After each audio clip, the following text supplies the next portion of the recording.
रविवार का दिन था। छुट्टी होने के कारण मैं इत्मीनान से अपने कमरे में अखबार पढ़ रहा था तो अचानक चाचा जी पर नज़र पड़ी। वे सामने उदास व शांत खड़े हुए थे। मैंने बैठने का आग्रह करते हुए कहा, क्या बात है चाचा जी, परेशान से लग रहे हैं? तबीयत तो ठीक है ना? मैं ठीक हूँ बेटा, तुमसे कुछ कहना चाहता हूँ।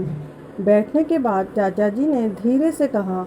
मैंने अखबार एक ओर रखते हुए, तो कहिए ना चाचा जी। लेकिन चाचा जी शांत ही बैठे रहे। मैंने आग्रह करते हुए कहा, क्या बात है चाचा जी, जो दिल में है बेझिझक कह दीजिए।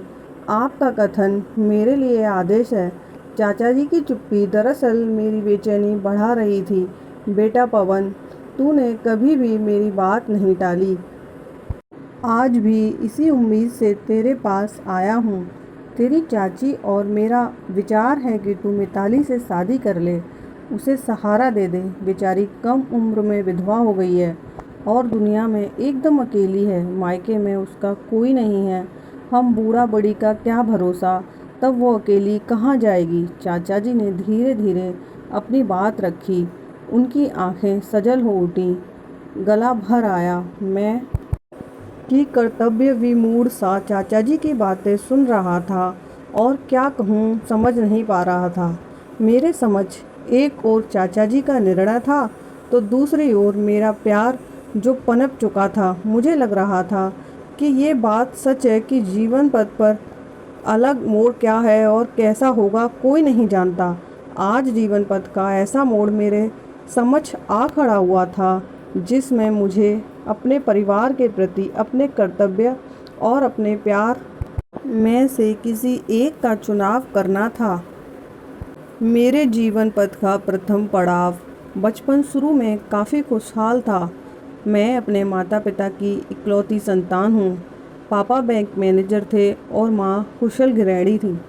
क्योंकि पापा घर में बड़े बेटे थे और माँ अच्छे स्वभाव की महिला थी, इसलिए मेरी वृद्ध दादी हमारे साथ ही रहती थी।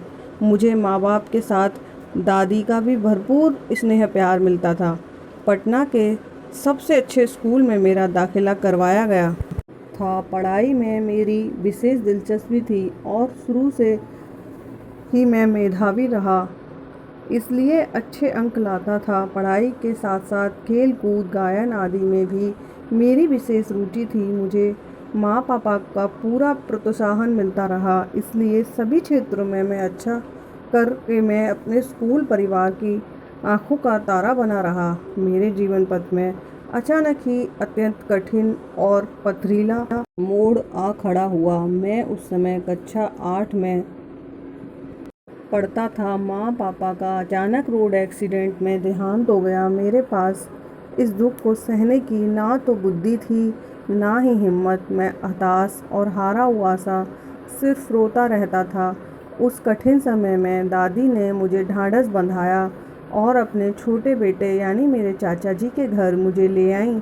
मैं चाचा चाची के साथ जमशेदपुर में रहने लगा। उनका इकलौता बेटा पीयूष था, वो मुझसे 2 साल छोटा था। चाचा जी ने उसी के स्कूल में मेरा नाम लिखवा दिया। मैं वहाँ भी अच्छे अंकों के साथ पास होने लगा।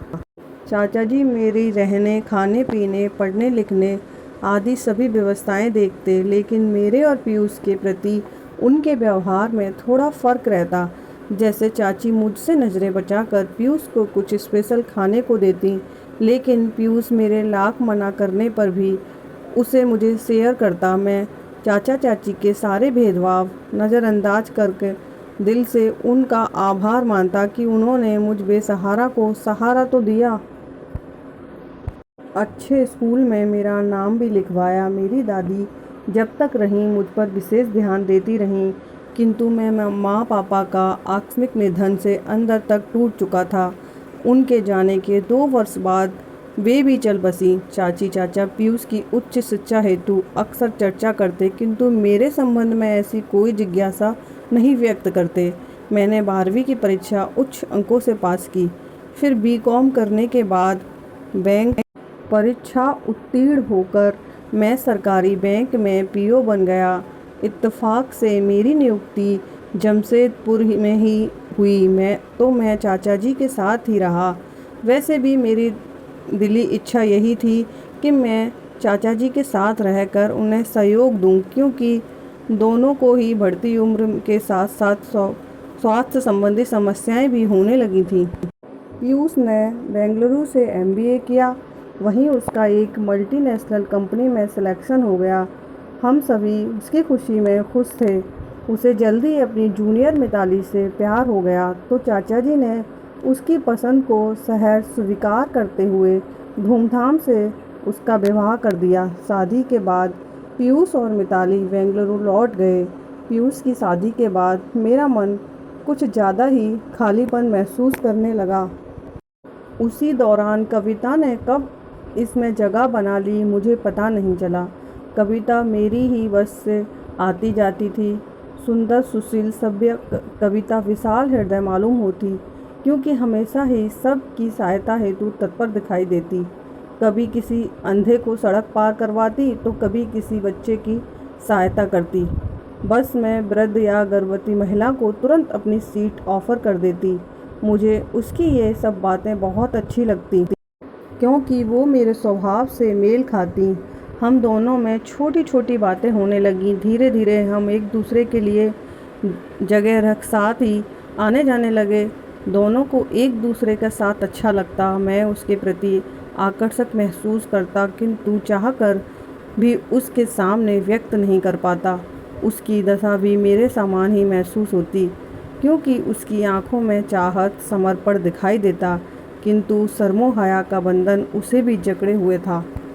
मैं अपने विवाह हेतु चाची से चर्चा करना चाहता, किंतु झिझक महसूस होती। कई बार पीयूष की मदद लेने का विचार आता, किंतु वो अपनी नौकरी एवं गृहस्थी में ऐसा व्यस्त और मस्त था कि उससे चर्चा करने का अवसर नहीं मिल पाता। इसके अलावा उसका हमारे पास आना भी बहुत कम एवं सीमित समय के लिए ही हो पाता। उस दौरान मेरा संकोची स्वभाव कुछ व्यक्त नहीं कर पाता। मिताली के गर्भवती होने पर चाची उसे लंबी छुट्टी दिलवाकर अपने साथ ले आईं। 5 माह का गर्भ हो चुका था। चाची बड़ी लगन एवं जिम्मेदारी से उसकी देखभाल करती, तो नए मेहमान के आगमन की खुशी से घर में हर समय त्योहार जैसा माहौल बना रहता। मैं अपने संकुची स्वभाव के कारण मिताली से थोड़ा दूर दूर ही रहता। हम दोनों में कभी कभी ही कुछ बात होती थी। जीवन अपनी गति से चल रहा था कि अचानक पीयूष का रोड एक्सीडेंट में देहांत हो गया।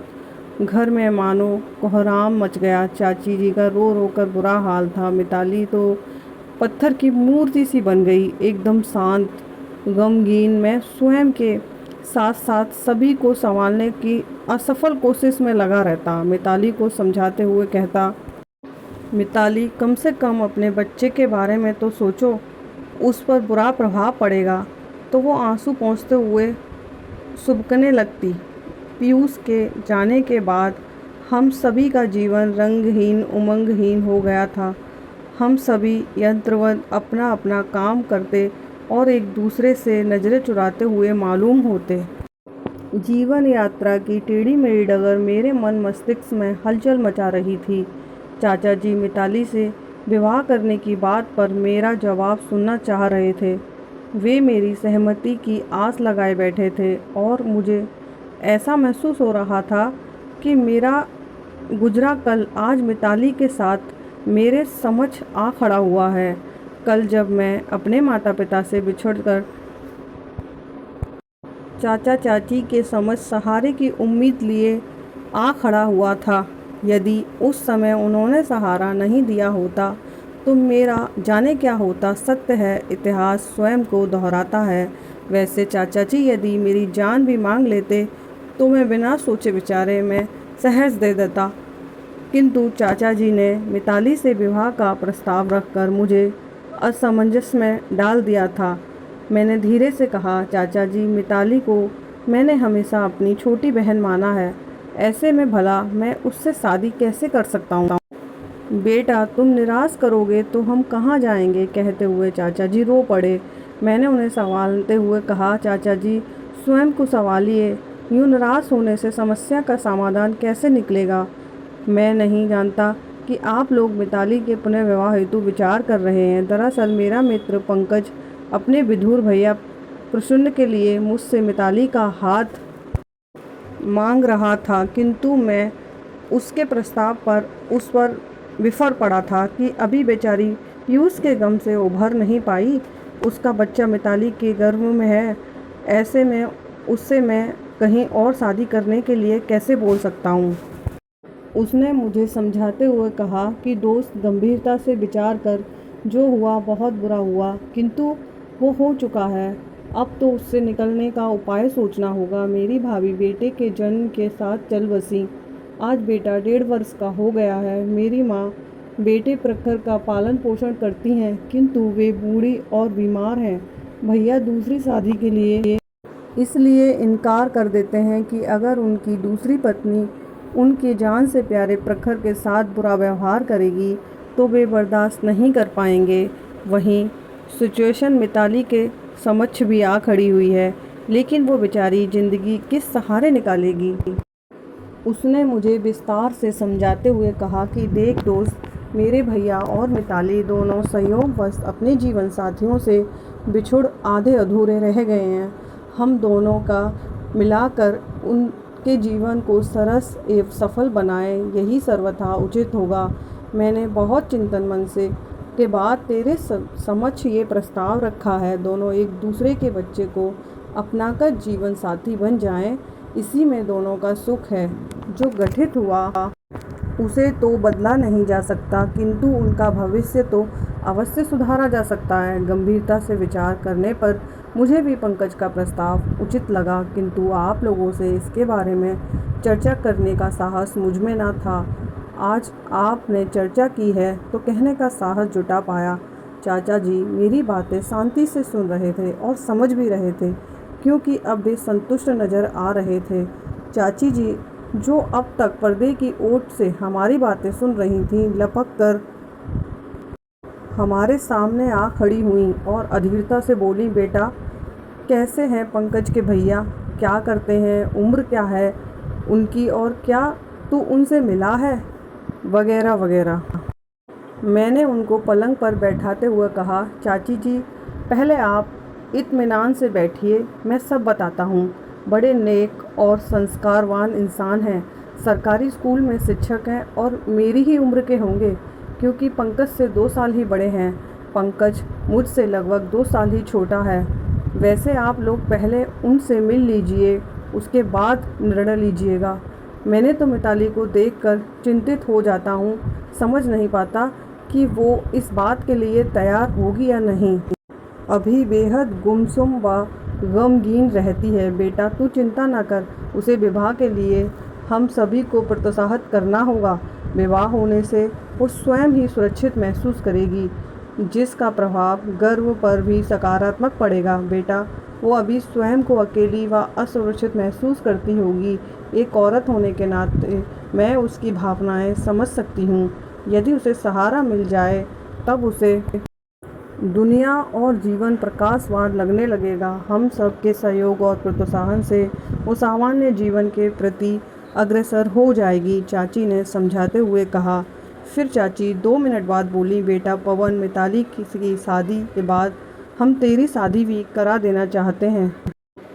ठीक है चाची, लेकिन अभी हमें सिर्फ मिताली के संबंध में ही सोचना चाहिए।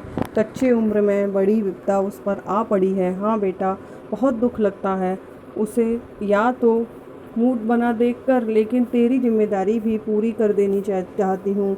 कोई नज़र में हो तो बता देना। कहते हुए चाची ने स्नेह से मेरा सिर सहला दिया। मैं कविता को याद कर आहिस्ता से मुस्कुरा दिया। प्रसून भैया के साथ मिताली की शादी कर दी गई। उनके प्यार संरक्षण पर हम सभी ने स्नेह, सहयोग और प्रोत्साहन से मिताली ने स्वयं को संभाल लिया। समय से उसने प्यारी सी बेटी को जन्म दिया। हम सभी को सहारा संसार गुलजार महसूस होने लगा। सबसे बड़ी बात तो ये हुई कि अब मिताली खुश रहने लगी। बच्ची के नामकरण हेतु घर में चर्चा होने लगी। तो मैंने कहा, प्रसून भैया आपने बेटे का नाम प्रखर बहुत प्यारा एवं सारगार्वित रखा है, उसी तरह बेटी का नाम भी आप ही बताइए। प्रसून भैया 2 पल सोचकर मुस्कुराते हुए बोले, मेरी बेटी का नाम होगा पीयूषा। जो है तो पीयूष की निशानी, किंतु दुनिया उसे मेरी निशानी के रूप में पहचानेगी।